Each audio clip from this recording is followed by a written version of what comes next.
We didn't, I know there's a sense that, this was kind of alluded to in the film, and I know other people who knew her, the young male critics, said, oh, you could never disagree with her, because if you disagreed with her, she'd get mad and she would not be friends with you anymore. And that never happened. I never had that experience, but I also hate that argument, because all it means to me is you couldn't win an argument with her because you weren't smart enough. And so how is that her fault? So that's my take on that whole situation. But she and I didn't really, I have to say, I remember talking with her about films, but a lot of times we gossiped, not in a nasty way, but like we would talk about movie stars and like which movie stars we liked and which ones we thought were, beautiful, or we would talk about clothes, or we would talk just about kind of weird, random stuff.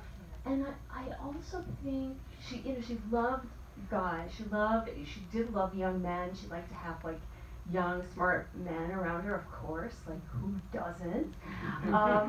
But I think there's this sense of her as like only liking men, and my experience, certainly Carrie Ricky's experience, you know, um, that she actually enjoyed the company of women, like she kind of liked having girlfriends around, and so I think maybe she was a little bit different with me than she was with some of the guys, but I just remember always just having a fabulous time talking to her, and also listening to her, if she was talking to other people, just kind of like listening to the conversations was always illuminating and fascinating. And she was just in my experience, a joy to spend time with.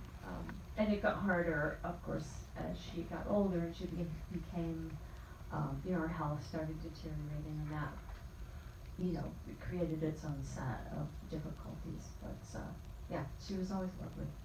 I'll